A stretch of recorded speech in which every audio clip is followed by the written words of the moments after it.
The first box hit the porch hard enough to split the tape across the bottom. Ava Nichols caught it against her knee before her grandfather's work shirts fell into the rain. The mover who had dropped it looked sorry, but he was already backing through the farmhouse door for another load. "Those were marked bedroom," Ava said. "We were told everything comes out." Water ran from the porch roof in steady ropes. Beyond the yard, Willow Creek Road had gone soft and brown.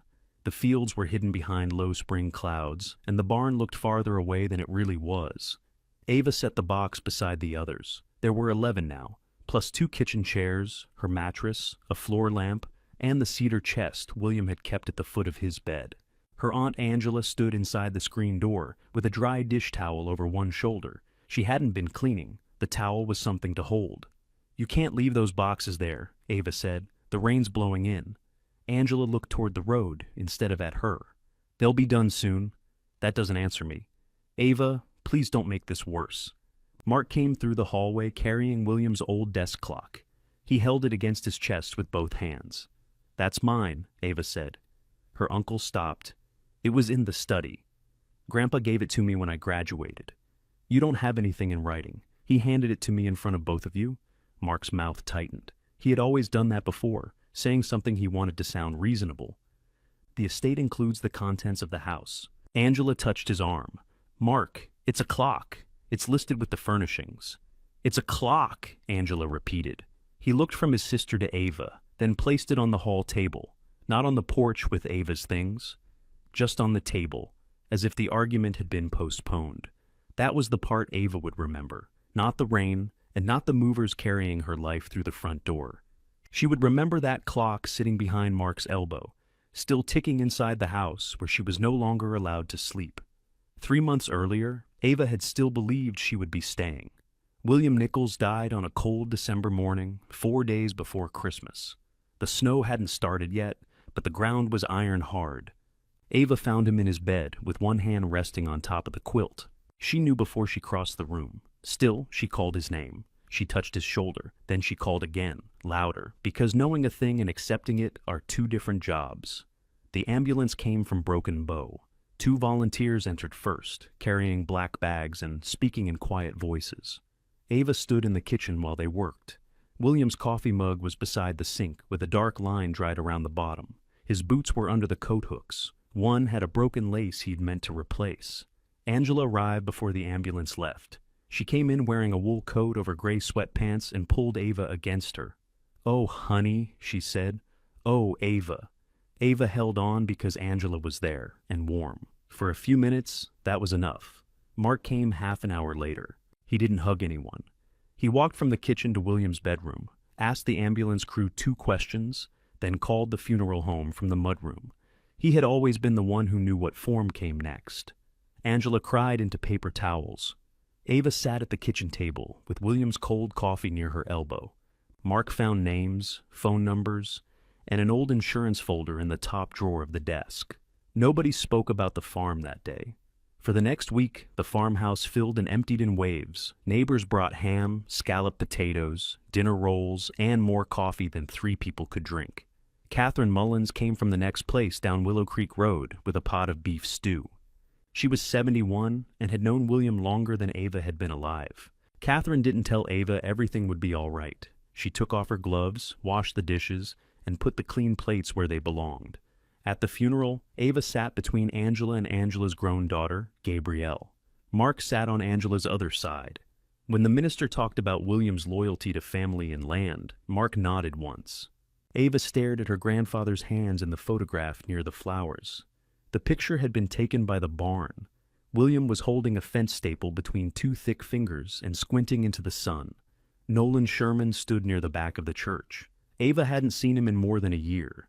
He'd worked beside William when he was younger, first doing summer jobs and later taking on repairs William's knees could no longer handle. Nolan now ran a small restoration business of his own. He looked older than Ava remembered, though he was only 29. There was sawdust caught in the seam of his black coat. He waited until most people had left before approaching her. "I'm sorry," he said. "Thank you for coming. I should have come around more." Ava didn't know what to say to that. She had been thinking the same thing about herself, even though she lived in William's house and saw him every day. Grief had already begun finding small charges to bring against her. Nolan glanced at the photograph. He taught me to sharpen a chisel with spit and an old belt. That sounds like him. He also taught me not to do that in front of a customer. Ava almost laughed. The sound caught before it came out, but Nolan saw it. If you need something fixed, he said, call me. Nothing's broken. They both knew that wasn't true. 2 weeks later, Eric Lynch asked the family to meet at his office in Broken Bow. Eric had handled William's land papers, taxes, and estate planning for years. He was 58, with silver at his temples, and the tired patience of a man accustomed to relatives speaking through him. His conference room had 6 padded chairs and 1 window facing the county courthouse. Ava sat across from Angela. Mark took the chair nearest Eric's files. Gabrielle sat beside her mother with a legal pad on her lap. Gabrielle worked as a paralegal at a law firm in Kearney. It had nothing to do with the Nichols estate, but Angela had asked her to come because, as she put it, Gabrielle understood paperwork. Eric began with bank accounts, equipment, and funeral expenses. He explained that several accounts had named beneficiaries. One went to Angela, another went to Mark. William's pickup and most of the farm machinery were part of the estate. Ava waited for Eric to reach the house. She had not expected to own everything. She knew Angela and Mark were William's surviving children. She also knew she was Sean's daughter, and Sean was gone. Families often became very exact about branches once money entered the room. Still, the farmhouse was where William had raised her. Her room still had pale marks on the wall where she had moved the bookcase. Her father's tackle box was in the basement. Her mother's recipe cards were in the second kitchen drawer under the potholders. Eric removed a document from a blue folder. There is a codicil, he said. It was executed last autumn. Ava looked at him. What does that change? The house and the homestead acreage passed jointly to Angela and Mark. The room went quiet. Ava heard the courthouse clock outside strike the half hour. Gabrielle's pen stopped above her pad. All of it? Ava asked. The farmhouse and the acreage described here? Yes. What was I left? Eric folded his hands. There's a separate structure excluded from the homestead transfer. Mark shifted in his chair. Eric read from the property description. It was William's old fieldstone bathhouse, out past the barn near the natural spring. William had built it in 1979. For a few years, the family used it for washing after field work and for cooling jars in the spring-fed room. Later, it became a tool shed. The roof sagged, the windows were boarded, and one wall stayed green with moss even in dry weather. Ava looked at Angela. The bathhouse? Angela pressed her lips together. Dad was sentimental about it. He left you the house and left me a shed? It isn't a shed, Mark said. You haven't been inside it in 20 years. That's not the point. What is the point? Eric raised one hand. I understand this is difficult. Ava turned to him.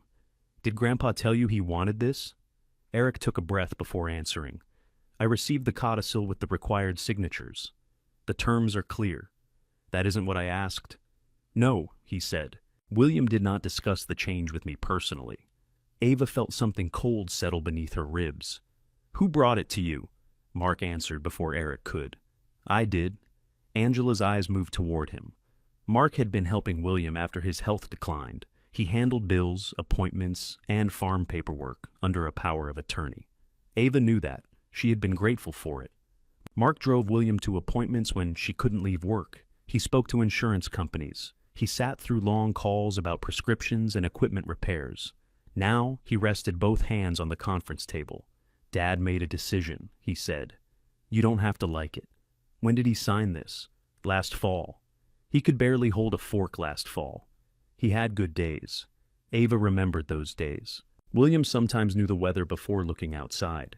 He could describe every fence line on the property. Then he would call Ava by her mother's name and ask why Sean hadn't come home from work. What day? She asked. Mark looked at Eric. Eric gave her the date. Ava knew exactly where she had been that week. She had taken William to a clinic in North Platte after he fell beside the bathtub. He'd spent 2 nights under observation. When they came home, he slept most of the next 4 days. Angela rubbed her thumb along the edge of her folder. Ava, she said, none of us wanted it handled this way. Then don't handle it this way. Angela's face changed, only slightly, but Ava saw it. There was fear under the sympathy. The land may have to be sold, Angela said. Why? It doesn't make enough. It paid its own taxes. That's not the same as making enough. For what? Angela looked down. Mark stepped in again. The farm isn't practical. Split 3 ways, he said. Dad understood that. He didn't split it 3 ways. He gave it to you two. And he gave you the bathhouse. Gabrielle lowered her pen. That sounds bad, Uncle Mark, she said. It's what the document says. Eric spoke carefully. Ava has the right to obtain separate counsel and review the codicil. With what money? Ava asked. Nobody answered. She worked 3 days a week at a veterinary supply store and kept the farm's books in the evenings. William had covered the household expenses. Ava had some savings, but not the kind that survived a serious legal dispute. Angela reached across the table. Ava moved her hand before Angela could touch it. Do I have to leave the house? Ava asked. Eric looked at Mark and Angela. That depends on what the new owners intend. The words new owners hurt more than anything Mark had said. Angela began crying then, quietly and without wiping her face. We won't rush you, she said. You'll have time. Ava looked at Mark. He didn't promise anything.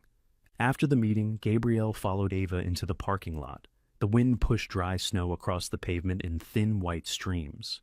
Ava, wait. Ava kept walking toward her pickup. I didn't know, Gabrielle said. You were sitting there. I mean, before today. Mom told me Grandpa had changed some things. She didn't say he left you that building. Ava opened the truck door.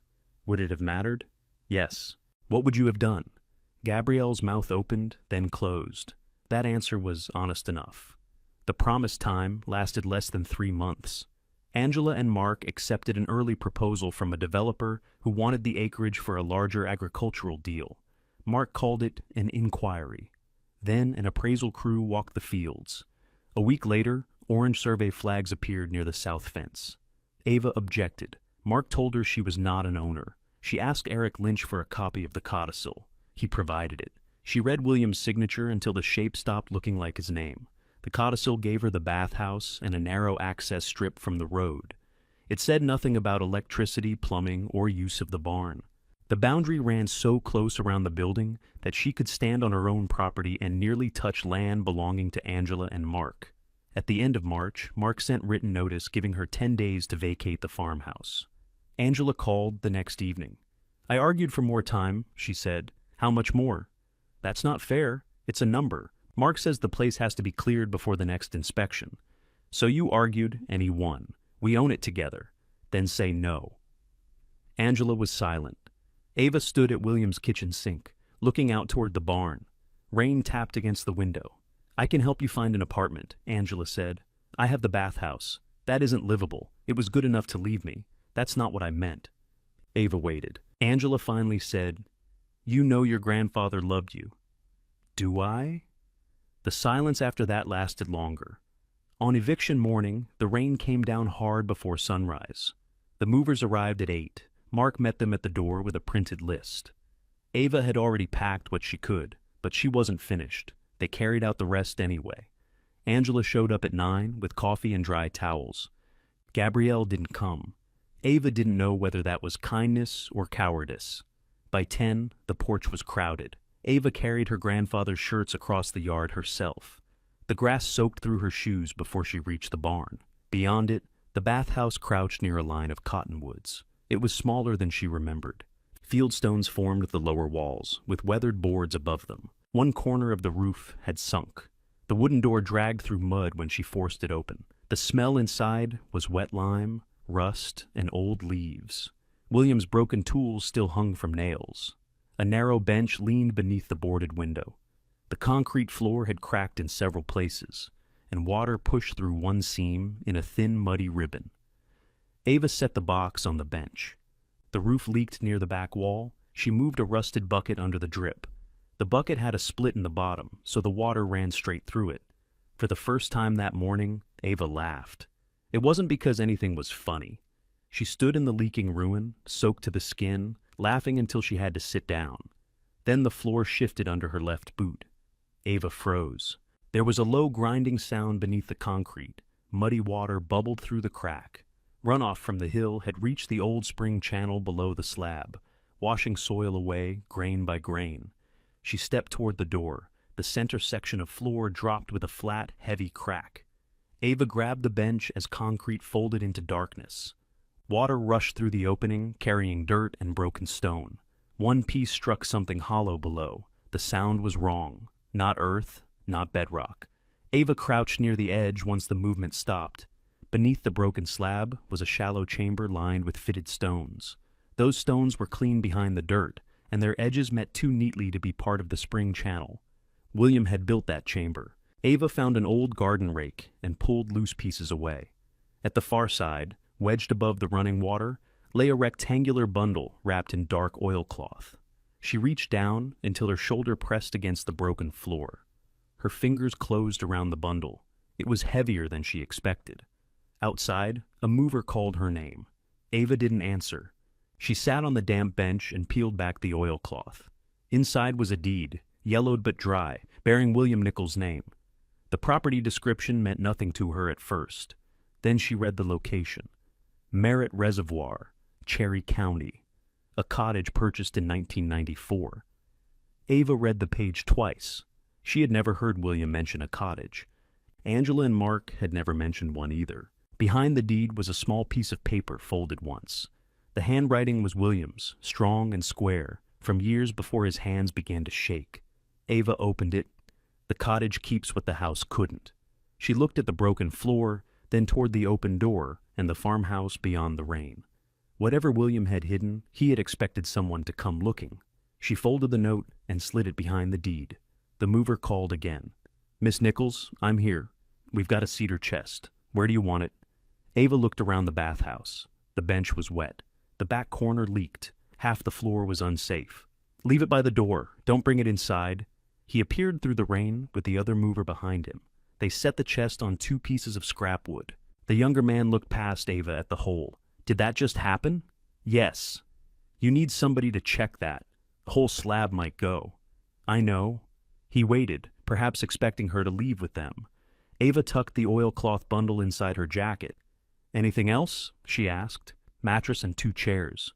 Put them in the barn." The older mover shook his head. "We can't." The man at the house said nothing goes in the barn. Ava looked toward the farmhouse. Mark stood on the porch, protected from the rain, watching them. "Then lean the mattress against this wall," she said. "It'll get wet. It's already wet." The men carried it out. Ava shut the bathhouse door and lowered the wooden latch. The latch would not keep out anyone determined, but it gave her 10 seconds alone.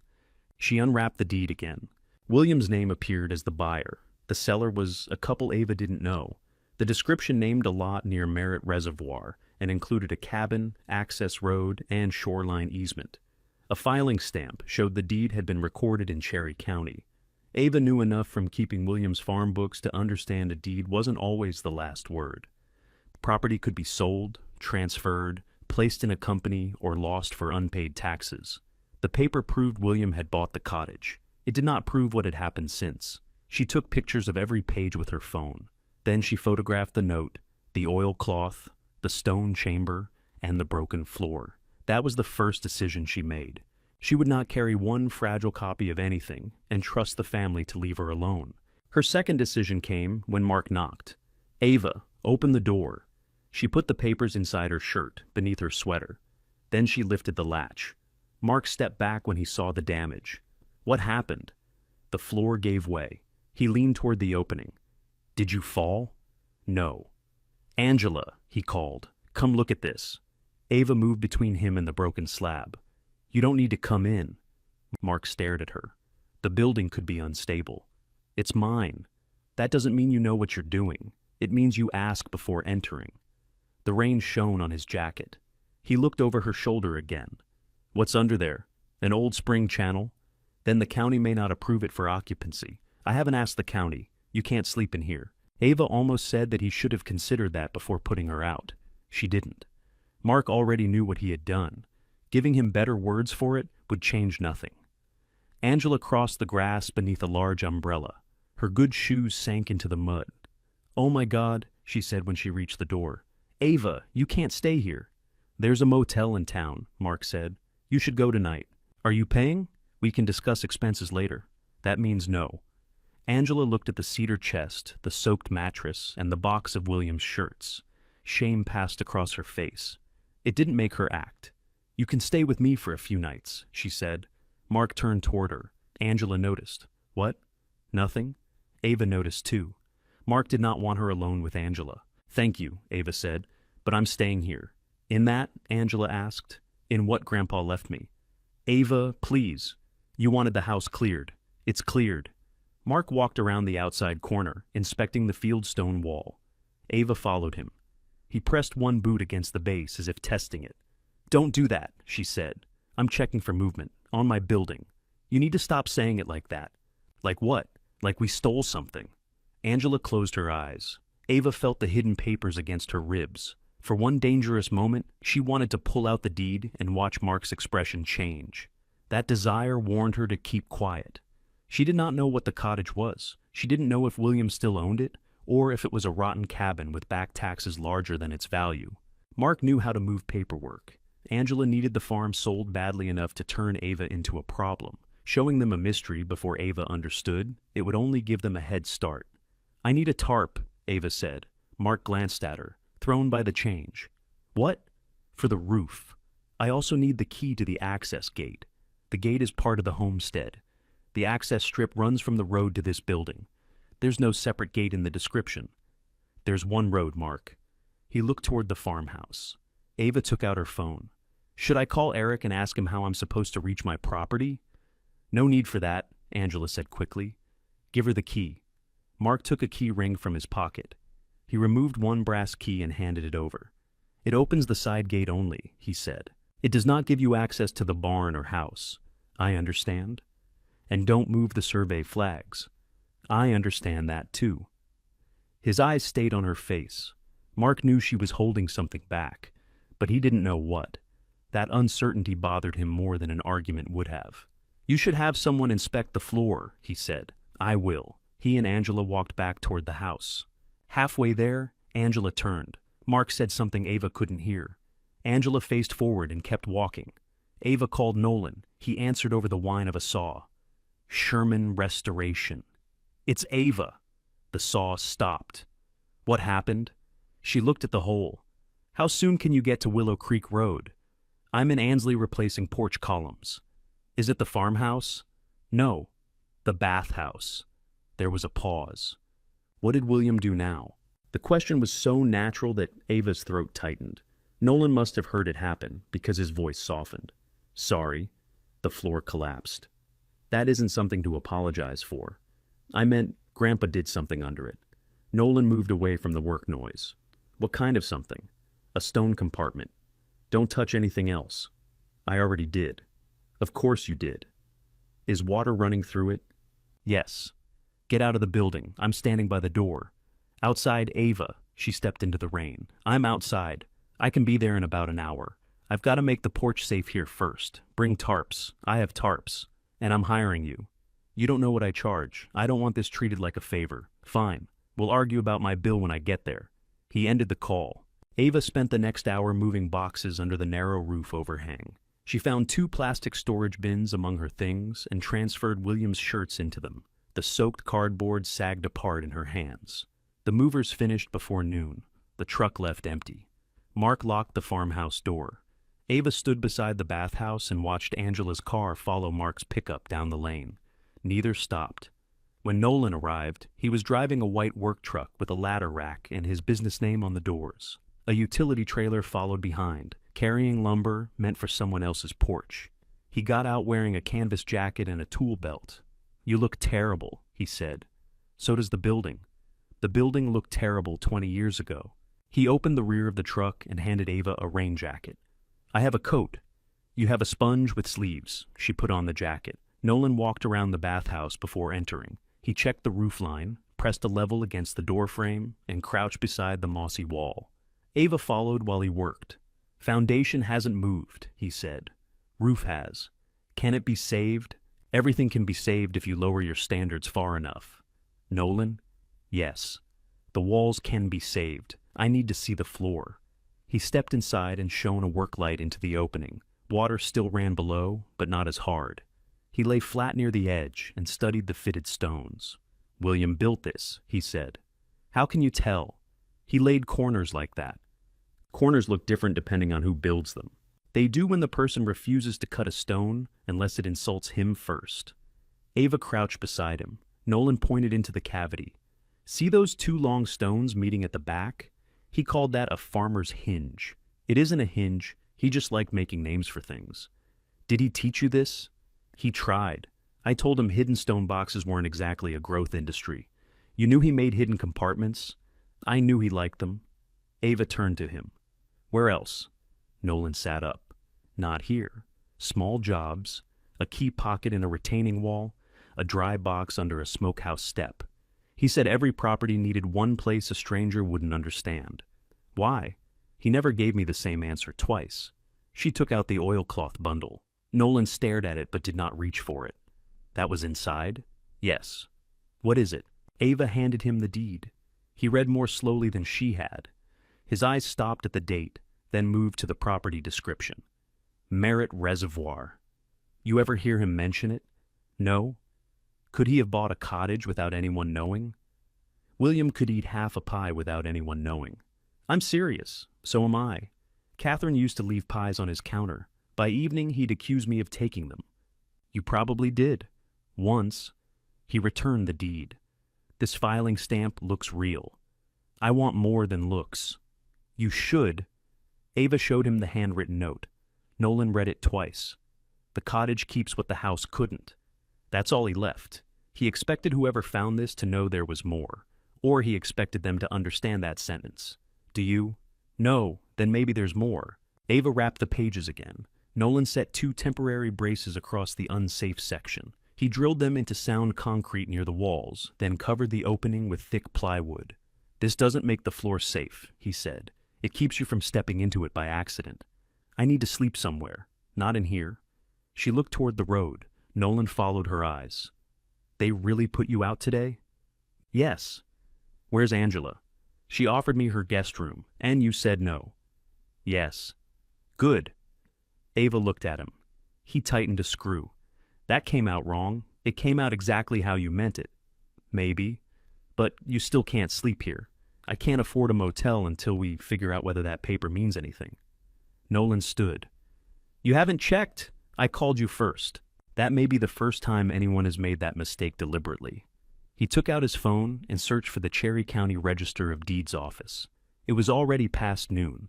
Ava called while he climbed onto the roof to spread a tarp. A clerk answered on the 4th ring. Ava gave her name, then Williams.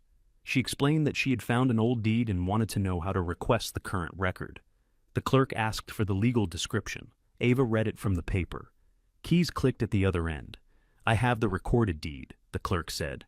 William Nichols as grantee, filed in 1994. Is there a later deed? Nothing indexed under that legal description. Ava gripped the phone tighter. What does that mean? It means I don't see a recorded sale or transfer after that deed. You'll want a title search if you need formal confirmation. Can you tell if the property still exists? The parcel is active. Improvements show a cottage. Nolan stopped moving on the roof. Who owns it now? Ava asked. I can't give you a legal opinion. The last recorded deed here names William Nichols. Are the taxes behind? That's the treasurer's office. I can transfer you. The treasurer's clerk checked the parcel number. The latest property taxes had been paid in full. Payment had arrived by cashier's check in November, weeks before William died. Can you tell me who sent it? No name appears in the payment field, just the check number. Ava thanked her and ended the call. Rain tapped against the tarp above Nolan's boots. So, it exists, he said. It existed in November, and William was still paying for it. Someone was. Nolan climbed down. Ava called Eric next. His receptionist put her through after a short wait. I found another property connected to Grandpa, Ava said. Eric was quiet. What property? A cottage in Cherry County. Are you certain it belonged to William? I have a recorded deed with his name on it. Where did you get that? In the Bathhouse. Another pause followed, longer this time. Eric, I'm here. Did you know about it? No. Was it listed in the estate? No. It wasn't disclosed to me. Could Mark know? He signed an inventory stating he had disclosed all known real property. That did not answer the question, but it told Ava something important. What happens now? She asked. I'll need a copy of the deed. If William owned the cottage when he died, it may need to be added to the estate inventory. Ava looked at Nolan. He had heard enough to understand. Would the codicil give it to Angela and Mark? She asked. Not automatically. I would need to review the exact deed and the rest of William's estate documents. I'll send you a copy after I see the property. Ava, I advise you not to remove or alter anything there. I haven't even been there. Then don't enter until ownership and access are confirmed. It was Grandpa's property, and William's estate is in probate, so Mark controls it. As personal representative, he has duties concerning estate property. Ava heard the warning beneath the careful words. Once Eric knew, he had to treat the cottage as part of the estate, unless something proved otherwise. Eric had processed the codicil as written. He wasn't threatening her. He also wasn't protecting her. I'll call you tomorrow, she said. Ava, what? Send me the deed today. She ended the call without agreeing. Nolan came down the ladder. That bought you maybe 10 minutes. I know. Mark will hear about it. I know. What do you want to do? Ava looked at the bathhouse. The tarp had stopped the worst leak.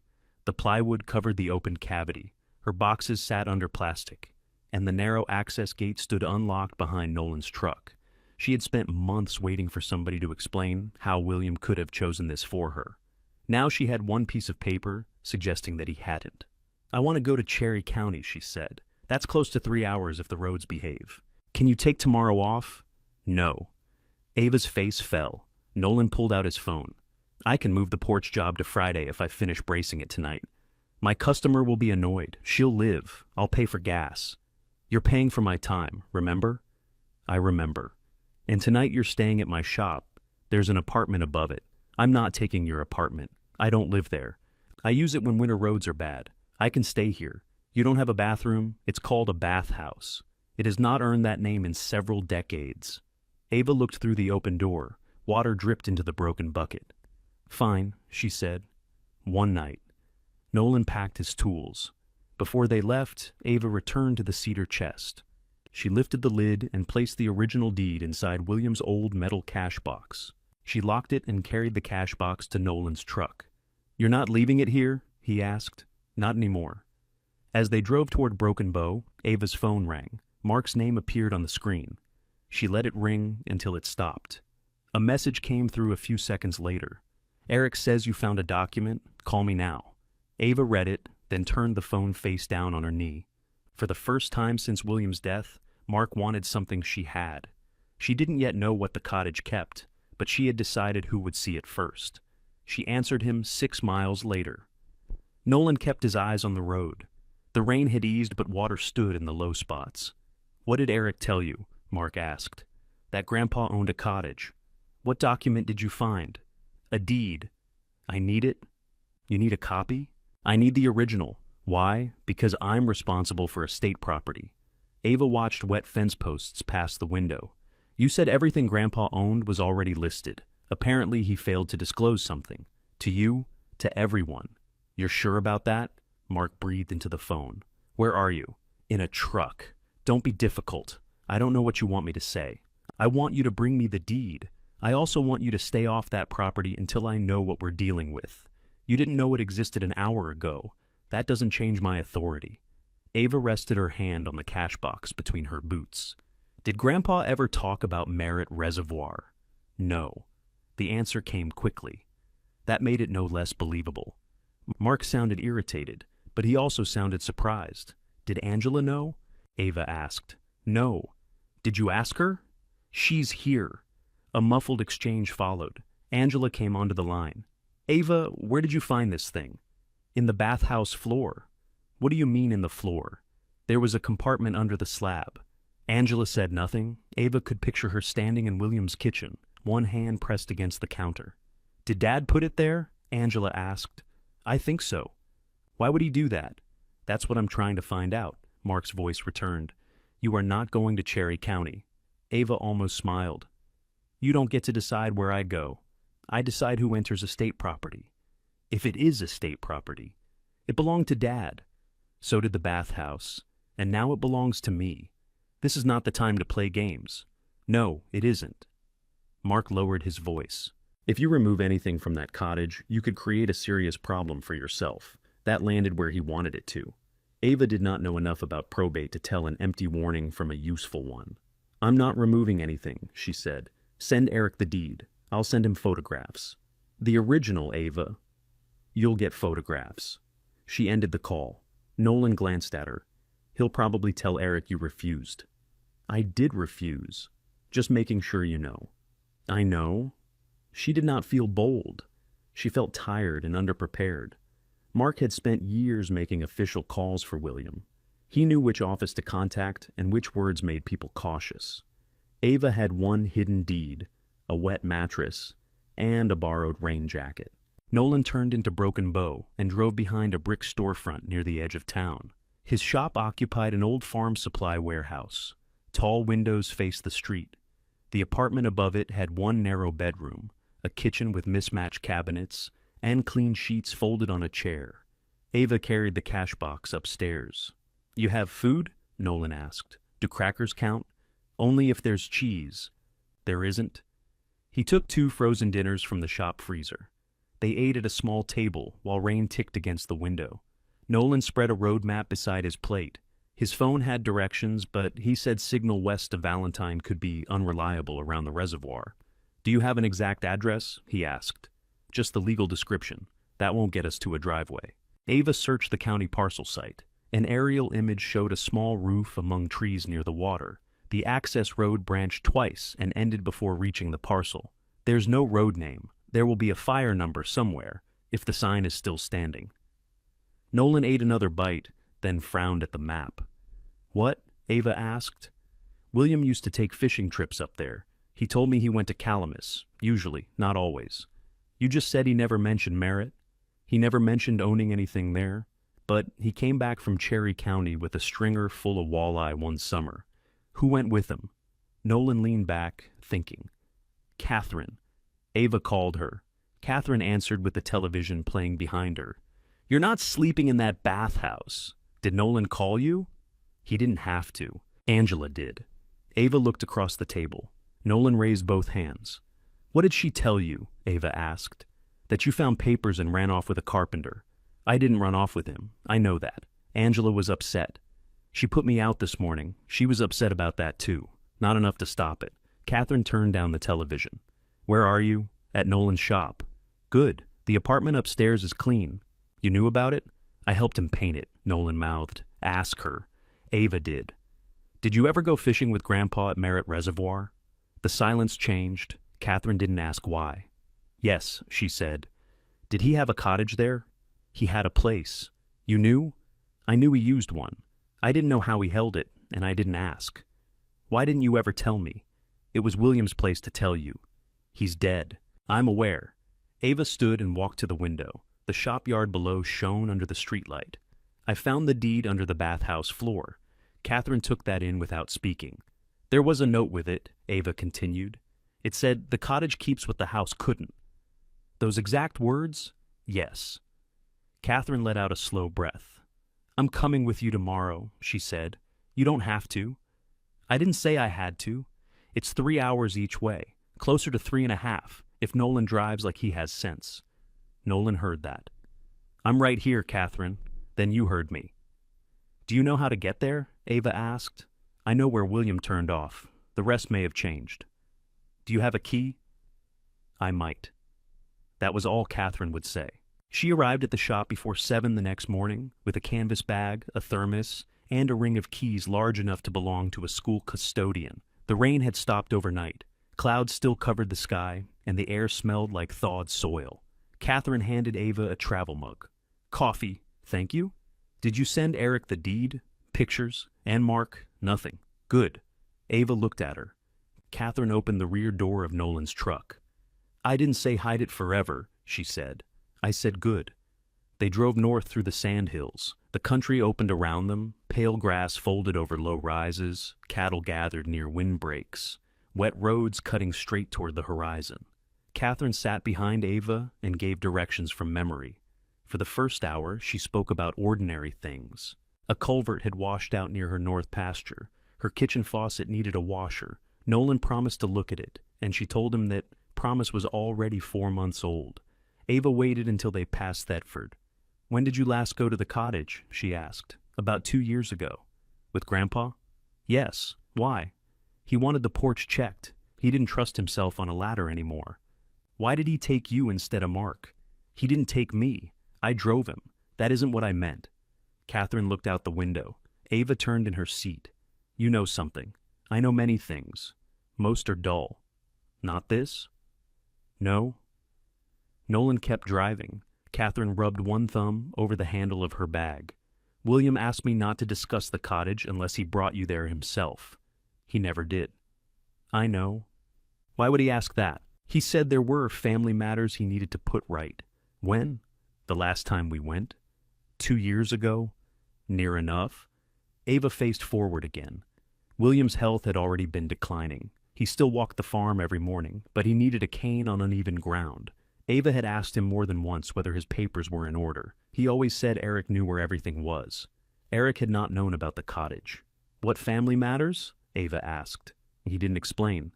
You didn't ask? I did. He ignored me. That sounded like William. Near Valentine, they stopped for gas and sandwiches. Ava checked her phone. Mark had sent 3 messages. The first demanded the deed. The second said Eric would arrange an inspection of the cottage. The third told her again not to enter. Angela had left a voicemail. Ava listened beside the gas pump. I'm trying to keep this from turning ugly, Angela said. Mark is worried you'll damage something or take something that belongs to the estate. Just come home so we can talk. Come home. Angela used the phrase as though Ava still had one. She deleted the voicemail but kept the messages. They reached the reservoir in the early afternoon. Catherine directed Nolan onto a narrow gravel road, then onto a smaller track marked by a leaning post. The cottage appeared after the last turn. It was a low wooden building with faded green siding and a brown metal roof. Cottonwoods stood behind it. The reservoir showed through the bare branches, gray under the clouds. The place had not collapsed. That was Ava's first thought. Her second was that someone had cared for it. The weeds near the front steps had been cut the previous fall. Firewood sat under a covered rack. Metal shutters protected the lakeside windows. The cottage was old, but it was not abandoned. Nolan parked near the road. No other vehicles, he said. Catherine took her keys from her bag. Ava did not get out. What happens if Mark is right? She asked. If I'm not allowed inside? Catherine leaned forward between the seats. William gave me a key and told me I could enter whenever I wished. He never took that permission back. That protects you. Maybe. I'm not asking you to break a window. Nolan looked at the front steps. We can inspect the exterior while you decide. They walked around the cottage. A screened porch faced the water. One corner had settled. Several boards were soft near the steps, and one had lifted along its edge. Nolan pressed it with his boot. This needs work. Everything I own needs work, Ava said. Don't claim it yet. She knew he meant legally. It still hurt. Near the back wall stood an old hand pump with its handle tied down. Beside it was a concrete basin stained orange by minerals. Catherine rested her hand on the pump. William brought Sean here once, she said. Ava stopped. When? After your parents started talking about buying a place of their own. Ava waited. Catherine looked toward the reservoir. Your father was worried about the farm. Why? Angela wanted William to sell off the irrigated ground. Mark wanted control of the operation. There had been arguments for years. Ava knew there had been tension. She had never been told what it was about. What did Dad want? The water protected. What water? On the home place. Nolan's attention moved from the cottage to Catherine. Ava stepped closer. What does that have to do with this cottage? I don't know if it has anything to do with the cottage. I know what Sean said to William. You heard him? Yes. Catherine's voice remained steady, but her grip tightened around the pump handle. It was shortly before he died, she said. Sean came to my house looking for William. They sat at my kitchen table. He told his father that if anything ever happened to him, the water on the home place had to stay with you. Ava could hear wind moving through dry cottonwood leaves. Why me? Because you were his daughter. What exactly did he say? Catherine met her eyes. He said, make sure the water stays with Ava, not the family name. Ava looked down at the wet soil around the basin. She had spent years believing her father left nothing unfinished because he never expected to leave. Now there was a request, spoken at Catherine's table, that William had carried for the rest of his life. Did Grandpa agree? She asked. He said he would handle it. How? He didn't say. Did you tell Eric? I had nothing to give him except a conversation. William never showed me a document. Did Angela know? She knew Sean and William had argued with Mark over the farm. She may not have known about that promise. And Mark? He wasn't there. Ava sat on the edge of the concrete basin. The cottage was real. William had kept paying its taxes. Catherine had carried a promise from Ava's father for nearly 18 years. None of it explained why the farmhouse had gone to Angela and Mark. It made the codicil harder to understand, not easier. Nolan walked back to the screened porch. There's your complication. Ava joined him. Which one? The cottage points to the house. The note says the house couldn't keep something. Catherine says William promised to protect something at the house. The water. Maybe. Ava looked at the loose porch board beneath his boot. What made that lift? Moisture? Bad fasteners? Could be rot. Could it be Grandpa? Nolan crouched and brushed dirt from the board's edge. 2 screw heads showed beneath old green paint. They were not rusted like the nails around them. He did not pry it up. Instead, he looked at Catherine. Let's see if your key works first. Catherine tried 3 keys before the lock turned. The cottage smelled closed but dry. Afternoon light entered when Nolan opened the shutters. A sofa sat beneath a patched quilt. Tin cups hung beside the sink. On the table was a battery lantern, a deck of cards, and a coffee can full of pencils. Ava walked through each room without touching anything. In the bedroom, one of William's flannel shirts hung behind the door. She pressed the sleeve between her fingers. From the porch, Nolan called her name. He had found fresh scratches around the newer screws. Someone had lifted that board before and fastened it back down. Ava joined him outside. Mark's latest message appeared on her phone as she knelt beside Nolan. An estate representative will be there tomorrow morning. Do not interfere. Nolan read it over her shoulder. Catherine locked the cottage door behind them. Ava placed one hand on the loose board. This time, she knew Mark was moving toward the same place she was. Nolan removed his hand from the board. If we lift it, he said, we document everything. Ava nodded. Before, during, and after. No pockets, no walking off with loose papers. You think I'd do that? I think Mark will say you did. Catherine set her canvas bag on the porch table. He'll say worse if there's something useful under there. Ava opened the camera on her phone. She recorded the whole porch, then moved closer to the loose board. The newer screws appeared clearly against the old paint. She said the date, the time, and where they were. Her voice sounded too formal, so she stopped. What else? She asked. Nothing, Nolan said. Just keep the camera on my hands. He fetched a drill from the truck. The first screw came out easily. The second turned twice, then caught. Nolan worked it loose by hand. Catherine watched from the cottage door. You knew he hid things, Ava said to her. I knew he kept things where other people didn't. That sounds like the same thing. It wasn't always paper. Once he hid my pruning shears in his freezer because he said I was cutting his roses wrong. You were, Nolan said. Catherine ignored him. Nolan lifted the board from one end. The underside was clean compared with the boards around it. Beneath it sat a narrow wooden tray between the porch joists. At first Ava saw only a folded piece of roofing felt. Nolan moved the board aside. Don't step closer. This joist has rot. He tested the wood, then knelt across the stronger boards. He pulled back the roofing felt. A flat metal box rested underneath. It was dark green, about the size of a large book, with a rubber seal around the lid. No lock held it shut. A strip of blue cloth had been tied through the handle. Ava recognized the cloth. William had used the same faded blue cotton to mark tools he didn't want borrowed. There was still a strip around the handle of his pruning saw in the barn. Nolan glanced at her. Keep recording. He lifted the box and placed it on the porch table.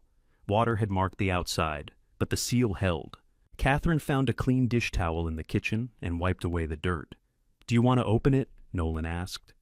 Ava set her phone against a tin cup with the camera facing the table. Her fingers shook when she loosened the cloth. The lid resisted. Nolan held the box while she worked a butter knife beneath the seal. Air entered with a faint hiss. Inside were 3 paper packets wrapped in waxed cloth. Ava lifted the first. The top page carried the name of a trust. William's name appeared below it, followed by a date in 2010. She read the title again. What does irrevocable mean? Nolan asked. Catherine answered. It means he wasn't supposed to be able to take it back whenever he felt like it. Supposed to? It depends on what the document says. Ava turned the page. The words were dense, but the names were not. William Nichols was listed as the person creating the trust and its first trustee. Ava Nichols was named as the sole beneficiary. She sat down.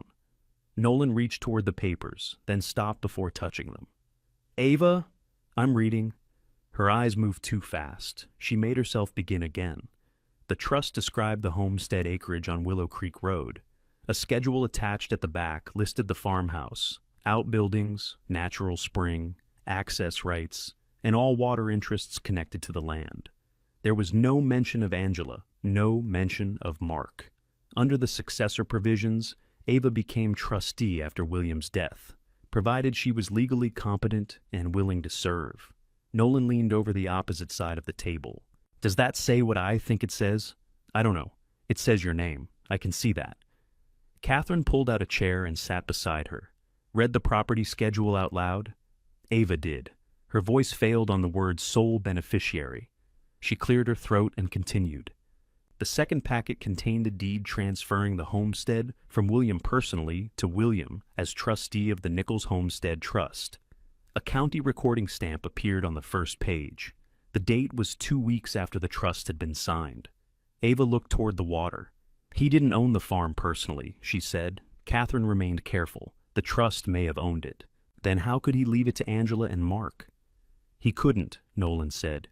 We don't know that yet. The words came out sharper than Ava intended. Nolan nodded and stepped back. She had believed William had cut her out. The belief had hurt, but it had been simple. He changed his mind. He chose his surviving children. He left Ava the building nobody wanted. Now those same facts no longer fit together. If the trust was real, the codicil did not merely seem cruel. It tried to give away property William had already placed beyond his own estate. Ava opened the third packet. A stiff paper folder held an old permit, a later certification, maps of the home place, and records of well measurements. The original permit date was in 1958, long before William built the bathhouse. Across the top, in faded type, were the words Senior Groundwater Irrigation Permit. The legal description matched the homestead acreage. Ava traced one boundary on the map without touching the page. This is the water Dad meant. Catherine looked at the permit number. It may be. What else could he have meant? I don't want to tell you. I understand a paper I've never seen. Nolan pointed to the trust schedule. It lists the permit number. The number matched. Ava placed both pages side by side. William had written a short note at the bottom of the schedule. Water remains with the land. Land remains for Ava. There was no greeting, no explanation. Catherine covered her mouth. Ava did not cry. She stared at the handwriting until Nolan moved the phone closer so the words stayed clear on the recording. The promise had not been forgotten. Whatever had happened later, William had acted on it. Ava turned through the permit records. Some pages were older than William's ownership of the farm. The right had passed with the acreage from an earlier generation. Later, renewals carried stamps from county and regional offices. One page described annual pumping limits. Another showed priority status. What makes it senior? Ava asked. The date, I think, Catherine said. Older rights are usually treated differently when water gets tight. Differently how? You need someone who knows. Nolan looked toward the road. Before tomorrow morning. Ava checked the time. It was after 4. Catherine took out her phone. Who are you calling? Ava asked. Jason Jensen. How do you know him? He used to work for the Natural Resources District. William had him look at a well problem years ago. Did he know about the trust? No. William didn't show him family papers. Jason checked pump records and told him the meter was wrong. Catherine found the number. Jason answered while they were still seated around the porch table. Catherine put the call on speaker. I need you to listen before you tell me you're busy, she said. I'm busy. You didn't listen. A man laughed softly on the other end. Go ahead. Catherine gave him the permit number. His tone changed. Where did you get that? We're looking at it. Who is we? Ava Nichols, Nolan Sherman, and me. There was a pause. Is William there? Jason asked. Catherine looked at Ava. No, she said. William died in December. I hadn't heard. I'm sorry. Ava thanked him. Jason asked where they were. Catherine gave him the cottage location. What documents do you have? He said. A permit, maps, renewals, and a trust schedule, Ava said. A trust? It names me as beneficiary of the farm. Jason stopped asking questions for several seconds. Do not mark the pages, he said. Do not separate anything that was fastened together. Photograph every front and back. We already recorded opening the box, Nolan said. Good. Who opened it? I removed the porch board. Ava opened the box. Who has handled the papers? All three of us, but only at the edges. That's fine. This isn't a crime scene. I'm trying to keep the history clean. Ava looked at the dirt beneath Nolan's boots. Can you tell if the permit is real? Not over the phone. Do you recognize the number? Yes. The answer tightened the air around the table. What do you know about it? Ava asked. I remember seeing that filing series when I worked at the district. Some of those early permits carry priority that newer users don't have. Is it valuable? It can be. That depends on the acreage, pumping history, basin rules, transfer limits, and what the trust actually owns. Can you come here? Not tonight. Someone from the estate is coming tomorrow morning. Which estate? Williams. Jason asked who handled it. Ava told him. I know Eric Lynch, he said. He's careful. He processed a codicil giving this land to my aunt and uncle. Was the trust disclosed? No one knew about it. Did the codicil change the trust? I don't know. It usually can't. Not if the property was properly transferred and the trust remained in force. Ava pressed her palm against the table. Can you say that again? Usually a will or codicil only controls property a person owns at death. If the trust already owned the farm, William's codicil may not control it. Catherine closed her eyes. May not? Nolan asked. I haven't read the documents or checked the recording. I'm not promising anything. What do we do tonight? Ava asked. Secure the originals. Make complete copies. Tomorrow, bring them to my office in Broken Bow. We're at Merritt. I'm in Valentine today for a hearing. I can meet you at the Cherry County Courthouse when it opens. Ava looked toward the road again. What time? 8:30. We'll compare the deed and trust transfer to county records first. Then I'll contact the district about the permit. Can Mark stop us? He can object to you removing property from a cottage he says belongs to the estate.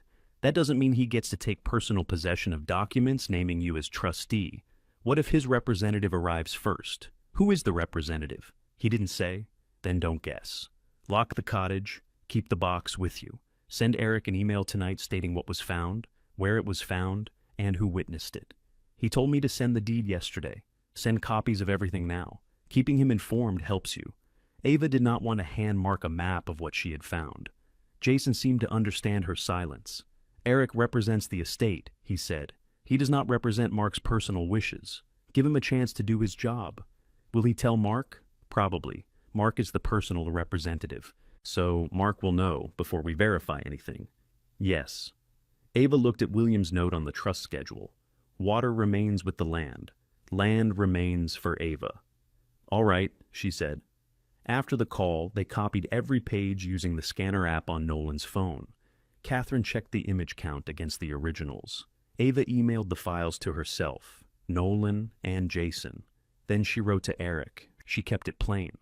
They had found a sealed box beneath the cottage porch. It contained a trust dated in 2010, a recorded transfer of the homestead into that trust, and documents concerning a senior water permit. The originals were secure. They would be checked against public records in the morning. She attached the photographs. Her finger rested above the send button. Nolan waited without speaking. Ava sent it. Eric called 9 minutes later. I'm reviewing the documents, he said. His voice sounded different from the day before. There was no patient explanation in it now. Are they real? I can't answer that from photographs. Jason Jensen is meeting us at the courthouse. That's appropriate. Did you know Grandpa had a trust? No. Should you have known? If William transferred land into it and the deed was recorded, it should have appeared in a full title examination. Did you do one? The estate has not reached that stage. Mark provided tax records and a property inventory. The proposed sale would have required a title commitment before closing, so somebody would have found it eventually. Yes. Before or after I lost the farm. Eric exhaled. If the recorded deed is valid, the estate cannot sell land it does not own. Ava sat very still. What about the codicil? I need to review the original estate file. You already processed it. I processed the document presented to me. That does not make every claim in it correct. Who prepared it? Another silence. The formatting resembles a standard form, Eric said. It was not drafted by my office. Who witnessed it?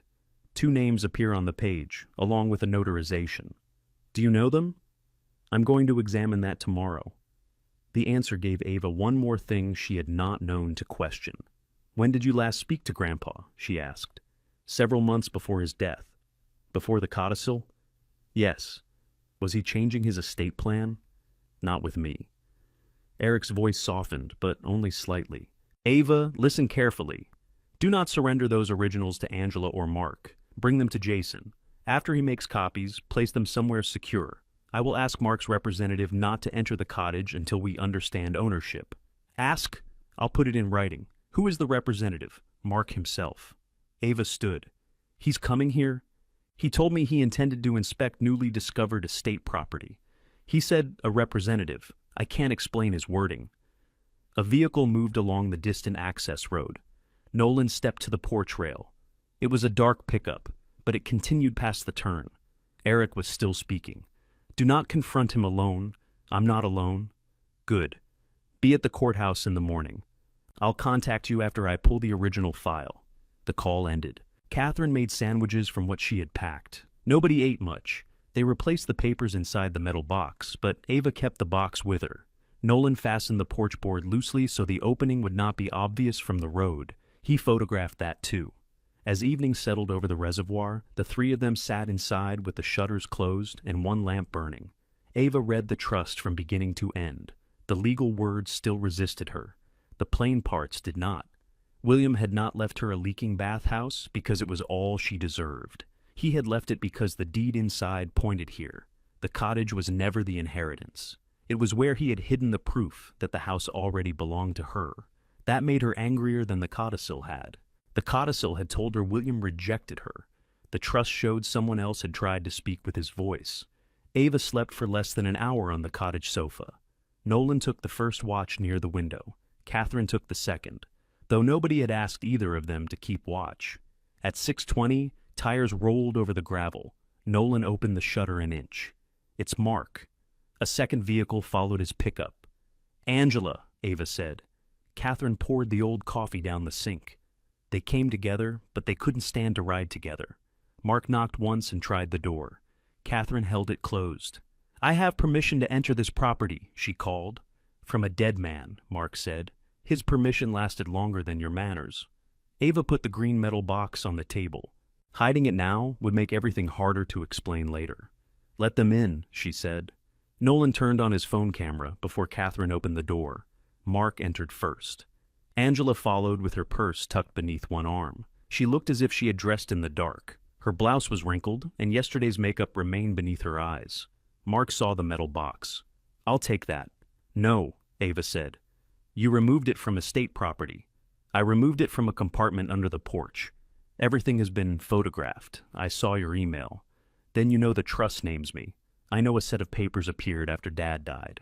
Nolan stood beside the table. I recorded the box coming out. Mark looked at his phone. Turn that off.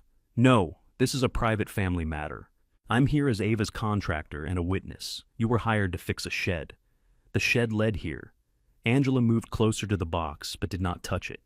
Can I see them? She asked. Ava opened the lid and handed her copies, not the originals. Angela read the first page. Her eyes found Ava's name. She turned to the property schedule, then to the recorded deed. Mark, she said, I've seen the pictures. This was recorded. It needs to be checked. But you told me Dad owned the farm. He did. This says the trust owned it. Mark took the copies from her. It says a document was recorded. That doesn't tell us whether the trust was revoked, amended, or replaced. Irrevocable, Catherine said. Trusts can still be challenged. Ava watched her uncle closely. He was not shocked that William had wanted the land protected for her. He was shocked that proof had survived. You knew Grandpa wanted me to have it, she said. Mark's gaze stayed on the papers. I knew Dad had ideas about keeping the farm together. For me. For Sean. Ava felt her shoulders stiffen. Angela sat at the table. Mark, don't. No, she wants the truth. I've wanted it for months, Ava said. Mark put the copies down. Dad never got over losing Sean. After that, everything became about preserving Sean's place. Sean's room stayed the same. Sean's tools stayed in the barn. Sean's daughter stayed in the house. I lived there because my parents died. I know why you live there. Then don't say it like Grandpa chose me to punish you. Mark looked toward the window. Catherine had heard pieces of this argument for years. William had loved all three of his children, but love had never made them equal in Mark's mind. Sean had liked the farm. He understood the wells, stayed through harvest, and asked William what needed doing before he asked what he would inherit. Mark remembered every time William trusted Sean first. He forgot the times Sean stayed late to earn it. After Sean died, that old competition had nowhere honest to go. Ava became the place Mark put it. You obtained the power of attorney, Ava said. Dad needed help. You controlled his bills. I paid them. You handled his appointments. Because you were working. I was working and caring for him. So was I. When did you first see this trust? I didn't. She studied him. You expect me to believe that? I knew Dad had done some estate planning after Sean died. I never saw this document. Angela turned in her chair. You told me there was no trust. I told you Eric didn't have one. That isn't the same thing. Mark's jaw moved. Ava said, when you made the codicil, did you ask if there was one? I didn't make it. You brought it to Eric. Dad signed it. Who prepared it? Mark did not answer. Angela stood. Who prepared it, Mark? I downloaded a form. The room became very quiet. You told me Dad's advisor prepared it, Angela said. I said it followed estate language. You said it had been handled. It was handled. Ava gripped the back of a chair. You wrote the terms. I filled in what Dad wanted. Did he tell you to leave me the bathhouse? He said you were attached to it. I used it as a tool shed. He said you liked the stonework. Nolan gave a short, disbelieving breath. Mark faced him. You weren't there. Neither was Eric, Ava said. Dad signed it. When he was sick, he understood me. Did he understand the paper? Mark stepped closer. Your grandfather wasn't helpless. I didn't say he was. That's what all of you were suggesting. He had good days. He knew the farm needed one decision-maker. You and Angela were joint owners. I would have managed the sale. There it was, not we, not Angela and I. Mark had not wanted half a farm. He had wanted the authority to decide what happened to all of it. Angela heard it too. You said we'd decide together, she said. We did decide. You called the developer before Dad died. Mark turned toward her. Ava had not known that. Angela pressed both hands against her purse. He asked about value. I thought that was all. It was all. You had the appraisal started. Dad's care was expensive. His accounts covered his care, Ava said. You didn't know every expense. I kept the books. Mark looked at her with open irritation now. You kept household books. You didn't run the operation. You weren't running it either. The fields were leased. And badly. Catherine stepped away from the door. You wanted control of the water. Mark's eyes flicked toward the permit packet.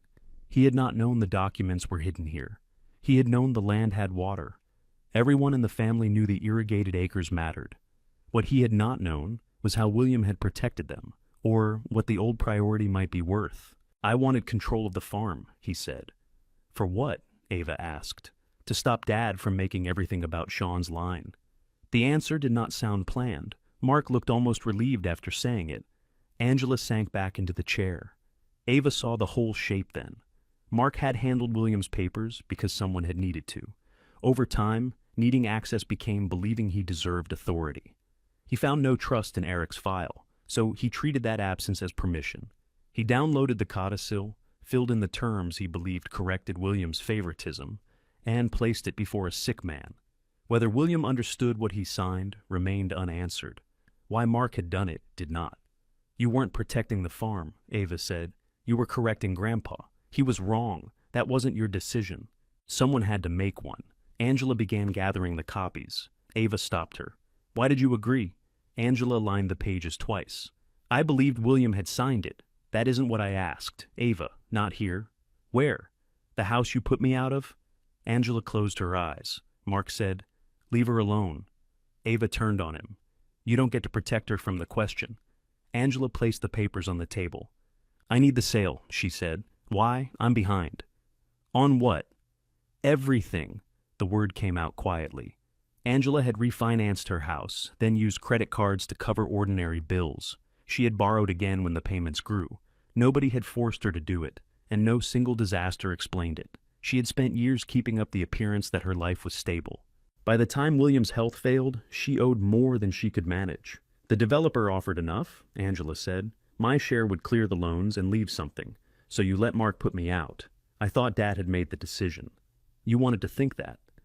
Angela did not deny it. Mark walked toward the door. None of this matters until the documents are authenticated. It matters to me, Angela said. We can talk outside. No. He stopped. Angela opened her purse and took out a folded paper. I brought this for Ava. Mark stared at it.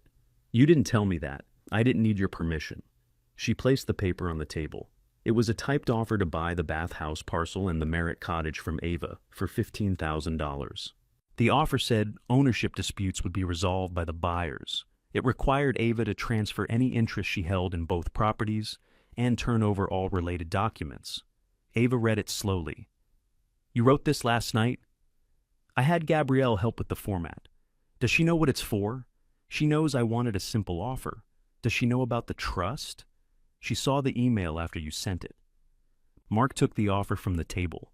This is useless. It gives Ava money now, Angela said. It gives us time to sort out the rest.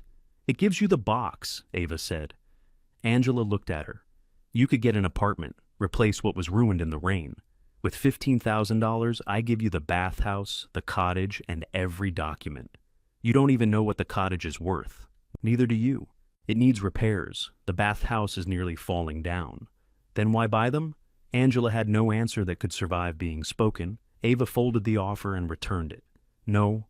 Think about it. I did. You've had it for 1 minute. I've had 3 months to learn what your help costs. Angela flinched. Ava did not take pleasure in it. She simply did not soften the answer.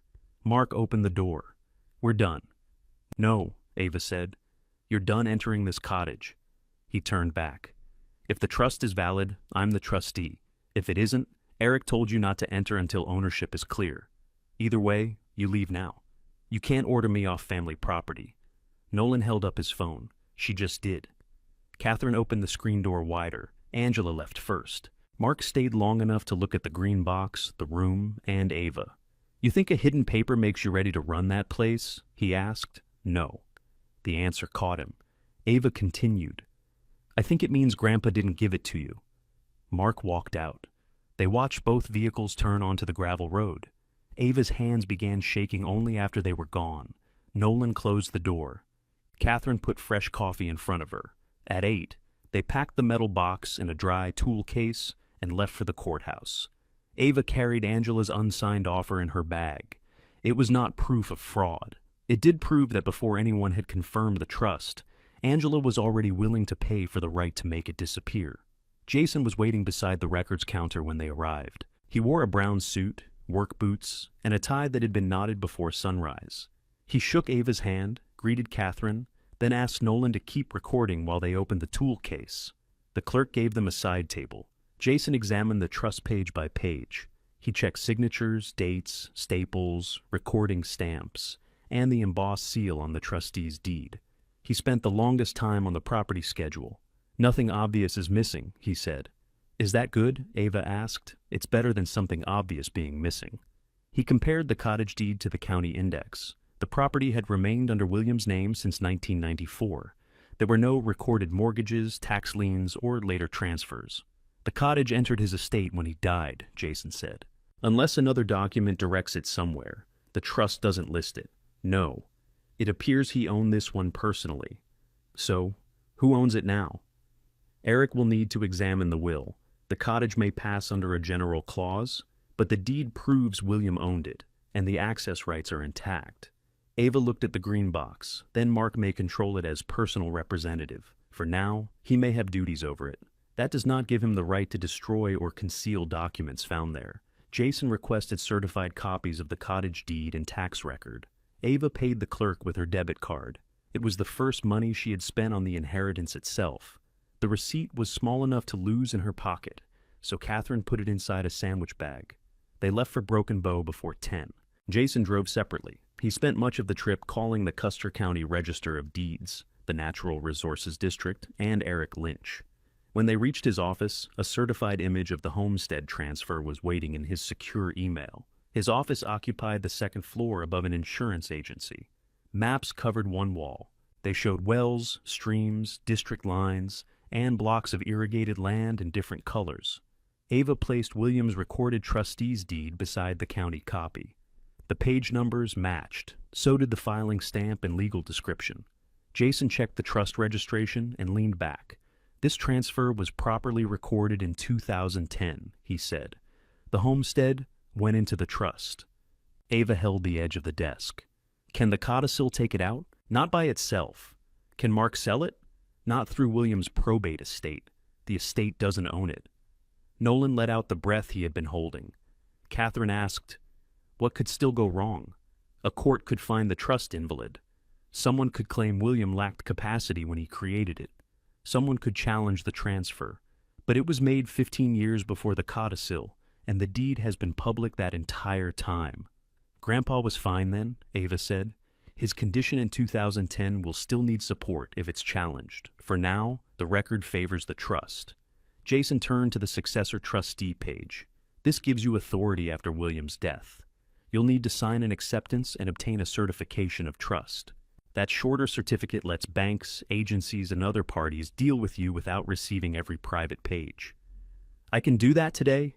You can sign the acceptance. I'll prepare the certificate. Ava looked at Catherine and Nolan. For months, every official sentence had reduced her position. New owners, estate property, notice to vacate. Now Jason was telling her there was a document she could sign because William had already chosen her. Prepare it, she said. Jason's assistant witnessed Ava's signature. A notary from the insurance office downstairs came up and recorded the meeting in her log before stamping anything. She checked Ava's identification, watched her sign, then had her write her name in the book. Ava noticed every step. Mark's codicil had a notary seal, too. Until that afternoon, she had treated the seal as a machine that turned paper into fact. Watching the ordinary care behind a real notarization made her wonder who had watched William sign.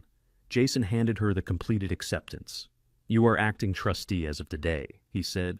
That means you protect the property. It does not mean you start changing locks without notice while a dispute is developing. What about the eviction? If the trust owned the farmhouse, Angela and Mark had no authority as Davies to remove you. Mark may argue he believed the codicil controlled. That question will be addressed. Can I go home? Jason considered it. Legally, your position is much stronger. Practically, I don't want you arriving alone and creating a confrontation before Eric responds. Ava folded her hands in her lap. You're asking me to keep sleeping somewhere else while they stay in my house. I'm asking you to protect the result, not just the moment. She did not like it. She understood it. All right. A district records officer sent the water file shortly after 3. Jason displayed it on a large monitor. The permit number matched William's copy. The acreage matched the trust schedule. Annual reports showed continuous beneficial use, which meant the right had not been left idle long enough to create an abandonment problem. A later certificate confirmed the original priority date. Jason pointed to it. This is the part people will care about. What does it give me? Ava asked. The right to pump within these limits for the irrigated acreage, subject to current district rules. Because the filing is old, it has stronger standing than many later rights during restrictions. Can it be sold? Not like a truck. Water rights are tied to land, use, location, and approval. Some benefits can be leased or transferred under district procedures. The land can also be worth more because the right stays with it. How much more? I authenticate rights. I don't appraise them. He called Landon black only after Ava agreed. Landon worked with the Lou Basin Irrigation Cooperative. Jason described the filing without giving Ava's family history. Landon knew the permit series. Do you have continuous pumping records? He asked through the speaker. Confirmed, Jason said.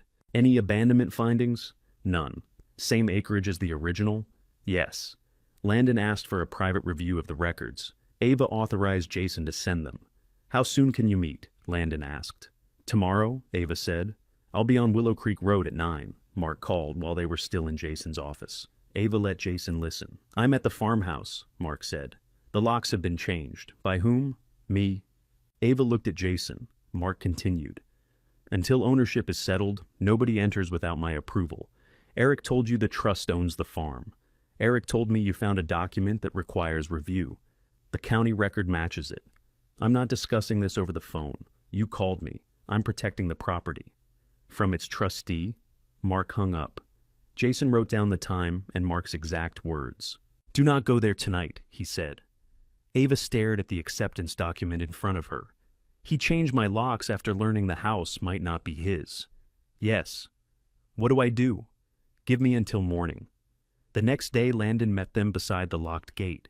Ava had spent another night above Nolan's shop. Catherine arrived with breakfast. Nolan brought the tool case, though the originals now sat in a safe deposit box opened in Ava's name as trustee.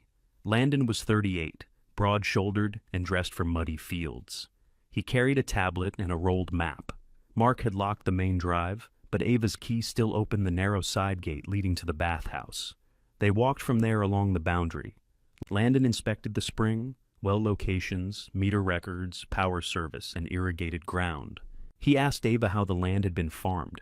It's leased to 2 local growers, she said. Grandpa kept enough pasture for his own cattle until he sold them. Do you plan to keep farming?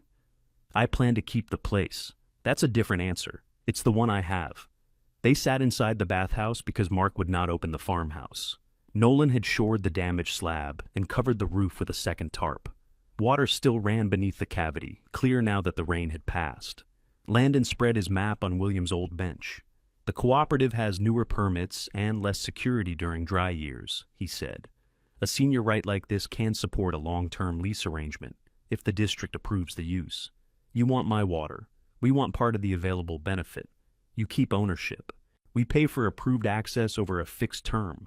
What happens to the home place? That depends on the terms you accept. I won't dry it out. I wouldn't advise you to. He handed her a written preliminary appraisal. The cooperative valued the homestead and long-term benefit of the senior water, right at more than $1,400,000.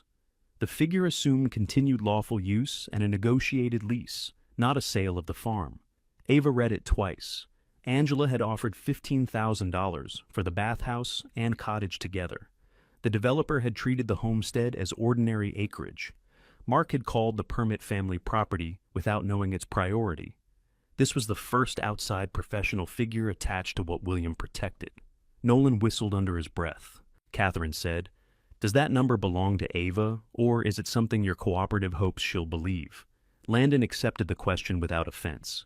It's supported by comparable lease values, land productivity, and risk reduction. I'll give Jason the calculations. Ava asked. If I sign, who gets the water? Member farms within the approved area. Large farms? Some. Only large farms? No. She looked at the spring running below the broken floor. I want the home acreage supplied first. I want drought protection written in. And if smaller family farms are restricted, they don't go to the back because someone bigger can pay more. Landon made notes. That will reduce the maximum return. Then reduce it. You haven't agreed to lease. No. I'm telling you what agreement I would consider. Landon rolled up the map. That's enough for me to draft terms. After he left, Ava gave the appraisal to Jason, but asked him not to release it.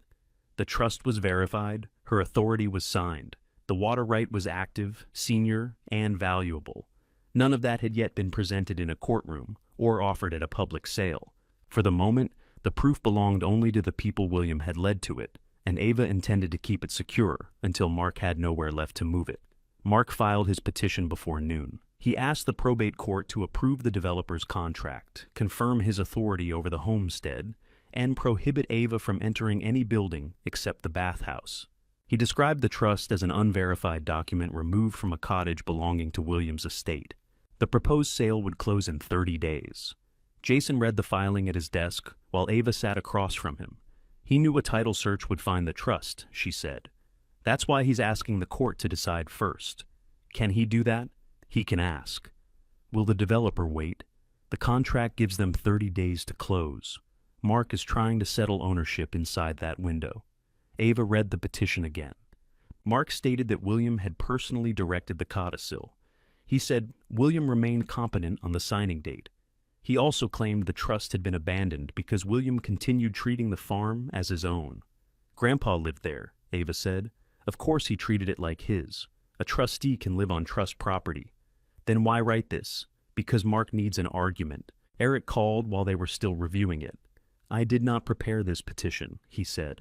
Mark retained separate counsel for the sale issue. Do you still represent the estate? Ava asked. For routine administration, yes.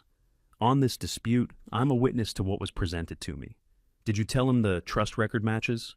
I did, and he filed anyway. Yes. Eric sounded more tired than defensive now. The court set a status hearing for Friday, he said. A full evidentiary hearing will follow. I've requested that no closing occur until ownership is decided. Will Mark agree? He's opposing the request.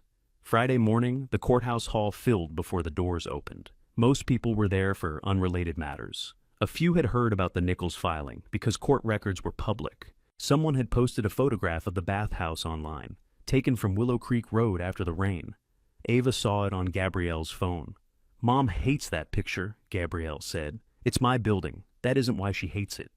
Across the hall, Angela stood beside Mark. Her purse matched her shoes. She looked prepared for church, except she kept checking the elevator. Nolan and Catherine waited near a window. Jason spoke quietly with Eric. Mark's new attorney carried 2 thick binders. Mark had found money for a legal fight once control of the farm was at risk. Ava wore a plain navy dress borrowed from Catherine. The certified trust record and water file were in Jason's case. Landon's appraisal remained locked in Jason's office. They had decided not to present it at the status hearing. A number could distract from ownership. It could also tell Mark exactly how much pressure to apply. The courtroom was smaller than Ava expected.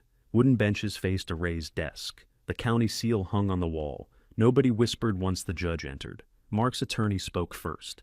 He called the Cottage documents late-discovered papers of uncertain origin. He said Ava had removed them from property under estate control and now used them to interfere with a lawful sale. Jason stood. The trust conveyance is a certified county record, he said. Its origin is not uncertain. This is not the evidentiary hearing, the judge said. You'll both have time. Mark's attorney asked that the sale process continue during the dispute. The developer had spent money on surveys and planning. Delay could cost the estate a ready buyer. Jason asked the court to preserve the homestead until the trust claim was heard. The judge looked toward Mark. Mr. Nichols, did you know of this trust before the Cottage documents were found? Mark stood. No, Your Honor. Did you know William Nichols had previously planned to leave the property for Ava Nichols? I knew my father had discussed several possibilities over the years. Did you prepare the codicil now, offered for probate? Mark's attorney touched his arm, but Mark answered. I prepared the form at my father's direction. Ava sat still. He was making the same choice again, only now a court reporter recorded it. The judge asked, Were you present when he signed? Yes. Was he alert? Yes. Did he understand that the farmhouse and acreage would pass to you and your sister? He understood completely. Angela looked at the floor. The judge turned to her. Ms. Nichols-Burton, do you join your brother's request to proceed with the sale? Angela glanced at Mark. Then she looked at Ava. I do, she said. Do you accept his account of your father's wishes? Angela swallowed. Yes. Gabrielle's head lifted sharply. Ava said nothing. Catherine had told her William sometimes mistook one day for another in his final months. Ava had clinic records showing how weak he was during the signing week. Jason had the recorded trust.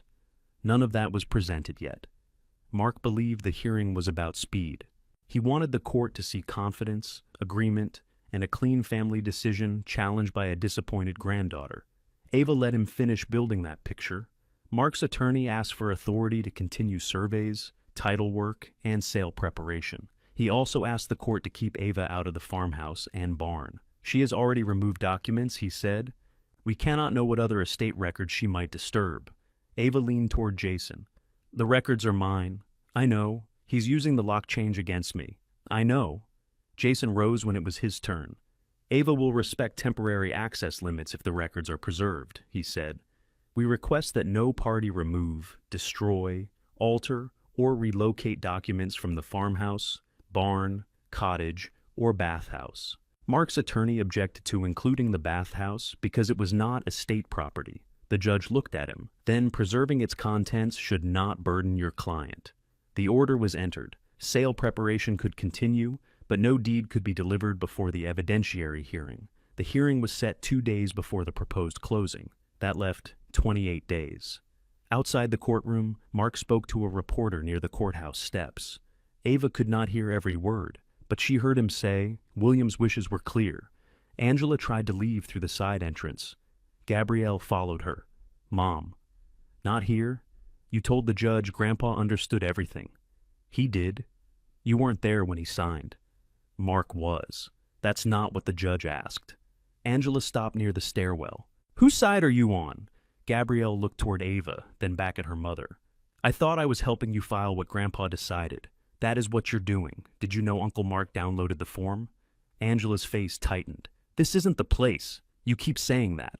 Mark came through the door and told them it was time to go. Gabrielle did not leave with them. She stood in the hall until the elevator doors closed. Then she approached Ava. What clinic was Grandpa at during the signing week? She asked. North Platte. Was he there on the date? He came home the day before. Who was the notary? The name is on Eric's copy. Gabrielle nodded. What are you thinking? Ava asked. I'm thinking our firm would never accept a notarized estate document without checking the journal if the signer's condition was questioned. Can you check it? The notary may give me a copy if I explain I'm reviewing a family filing. If not, Jason can request it formally. Does your mother know? No. Gabrielle looked back toward the closed elevator. Don't tell her yet. A week passed before Gabrielle called.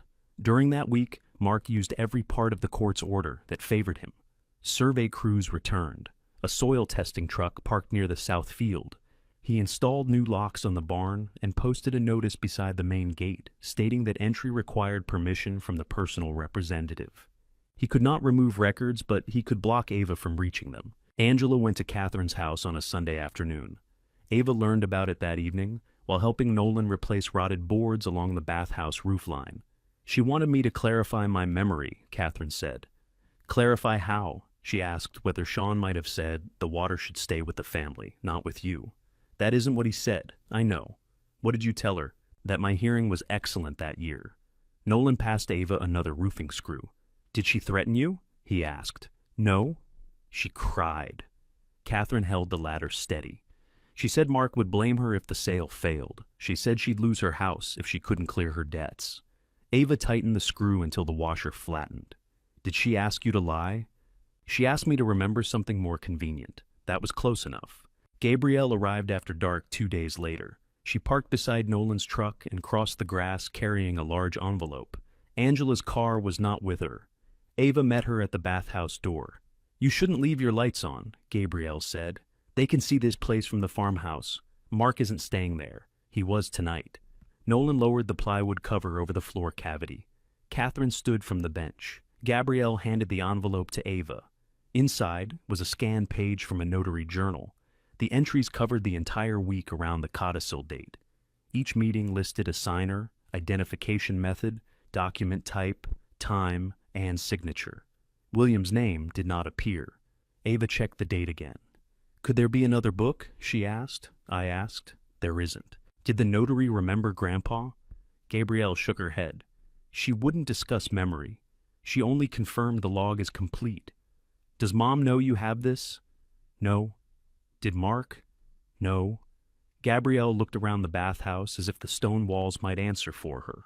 I helped Mom organize the probate papers, she said. I made copies. I trusted the seal because Eric had processed it. So did I. I should have checked sooner. You didn't know? I work with these filings every day. At a different law firm for people you aren't related to. Gabrielle gave a tired laugh. That may be the problem. Ava studied the page. A missing journal entry did not alone prove who had falsified the notarization.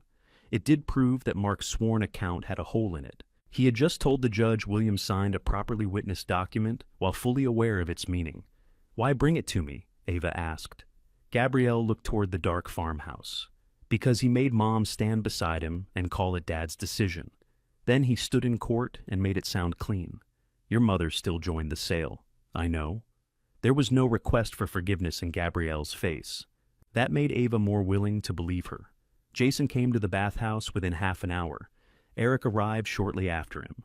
Eric compared the log to the codicil copy. He checked the notary commission number and seal. Then he sat on William's old bench. "I relied on this notarization," he said. "I processed the codicil in good faith." Ava waited. Eric looked at Gabrielle. "Will you testify about how you obtained the log?" "Yes." He turned to Ava. "I'm notifying the court and all parties in the morning. I'll request that the evidentiary hearing be moved forward. Will Mark know we have it? He must receive the evidence before the hearing." "Not tonight?" "No." Ava placed the log copy beside the trust certificate and Landon's sealed appraisal. Mark had entered court believing the codicil was the strongest paper in the room. He had committed to every part of it in front of a judge. By morning, he would learn that Ava had finally checked the one page he thought nobody would question. The courthouse moved the hearing to the following Tuesday. Mark arrived with both binders. Angela sat beside him. Gabrielle chose a bench behind Ava, close enough to be seen and far enough from her mother to make the choice clear. Nolan and Catherine sat together. Jason arranged the certified trust record, water permit, and notary log on the counsel table. Eric waited near the witness chair. Mark's attorney tried first to exclude the journal. Jason stood. "The copy is certified by the notary. Ms. Burton can explain how it was obtained." The judge admitted it. Gabrielle walked to the witness chair. Her voice shook when she gave her name, but it steadied when Jason asked about her work. "Why did you examine the notarization?" he asked. "The signing date fell during a week when William's condition was already being questioned. At my firm, we would check the notary journal. Did you check it?" "Yes." "Is William Nichols listed?" "No." "Is the journal complete for that week?" The notary confirmed it is. Mark stared straight ahead. Eric testified next. He explained how Mark had delivered the codicil after William's death. The signatures appeared complete, and the notary seal gave him no reason then to reject it. "Did you prepare that codicil?" Jason asked. "No." "Did William discuss it with you?" "No." "When did you learn Mark had prepared the form?" "At the cottage, after the trust was found." "Would you have processed the codicil if you'd known the notarization wasn't recorded?" "No. I would have stopped the filing and investigated." Mark's attorney stood. "Are you accusing my client of forging his father's signature?" Eric looked at Mark before answering. "I'm saying I processed the document in good faith, and the foundation I relied upon is not true." Catherine testified about William's condition and Sean's promise. "Tell the court what Sean said," Jason asked. Catherine folded her hands. "He told William, 'Make sure the water stays with Ava, not the family name.' William said he would handle it." Jason authenticated the trust against the recorded county deed. He explained that William had transferred the homestead into the trust 15 years before the codicil. He then matched the original water permit to the district record. "The permit remains active," he said. "It belongs with the trust acreage." Nolan described the bathhouse floor giving way during Ava's eviction, the oilcloth bundle, and the cottage deed inside. He described removing the porch board while Ava recorded his hands. The judge watched the video of the green box being opened. Then Mark testified. He said William had asked him to prepare the codicil. He said the missing journal entry must be the notary's mistake. "Where was the document notarized?" Jason asked. "At the farmhouse." "What time?" "I don't remember." "Who else was present?" "The witnesses." "Name them." Mark named 2 people. Eric's records showed neither had responded to requests for confirmation. Jason placed William's clinic discharge record before him. "William returned home the day before the date on this codicil, correct?" "Yes." "He needed help walking?" "Sometimes." "He was taking medication that affected alertness?" "He still knew his family. That wasn't my question." Mark looked toward Angela. She lowered her eyes. The judge asked the final questions. "Mr. Nichols, did the notary personally watch your father sign?" Mark's attorney whispered to him. Mark's face reddened. "The document carries a seal." "That wasn't my question either." Mark did not answer. The judge ruled from the bench the codicil could not stand. Its execution had not been proved. Its notarization conflicted with the certified journal, and Mark's account was not credible. The court voided it for fraud and removed him as personal representative.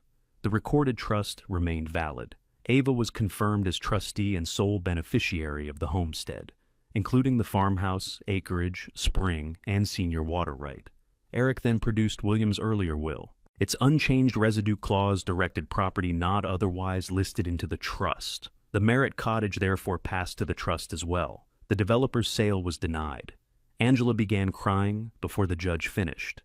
Mark closed his binder and left it on the table. Outside the courtroom, he approached Ava near the stairs. "You've got what you wanted," he said. "I wanted Grandpa alive." He looked away. "You won't enter the farm without written permission," she said. "You won't handle its papers, accounts, or water filings. If you need something that belongs to you, Eric can arrange it. I grew up there, so did I." She did not tell him he could never return. She also did not offer him a key. Angela waited until Mark walked away. "I'm going to lose my house," she said. Ava did not offer to cover the debt. "I'm sorry you're in that position. You could help. I could. I'm not going to use Grandpa's land to erase the choices that put me out in the rain." Angela nodded, as if each word had weight. "Can I come for the photographs?" she asked. "Make a list. Gabrielle can come with you." It was not forgiveness. It was a door opened only as far as Ava could safely hold it. 2 days later, Ava returned to the farmhouse. Nolan cut off Mark's new locks. Catherine carried groceries into the kitchen. Gabrielle stood on the porch holding William's desk clock. "I found it in Mom's car," she said. "Mark must have put it there after the movers left." Ava took it. The clock had stopped. Nolan set it on the kitchen table, opened the back, and adjusted one bent contact. It began ticking again. Gabrielle looked toward the hall. "Do you want me to go?" Ava considered the question. "No. Help Catherine with the sheets." That was the beginning, not the settlement. The settlement came weeks later at the cottage. Gabrielle spent a Saturday scraping old paint from the screened porch while Ava replaced rusted screws. "I don't expect things to be normal," Gabrielle said. "They weren't normal before. I should have questioned Mom sooner." "Yes." Gabrielle stopped scraping. Ava handed her another sheet of sandpaper. "You questioned her when it cost you something. I know the difference." They worked until the porch boards were smooth. Landon returned with revised lease terms in early summer. Ava met him at the bathhouse with Jason. The agreement protected water for the home acreage first. It reserved drought access for smaller member farms and leased only part of the available benefit.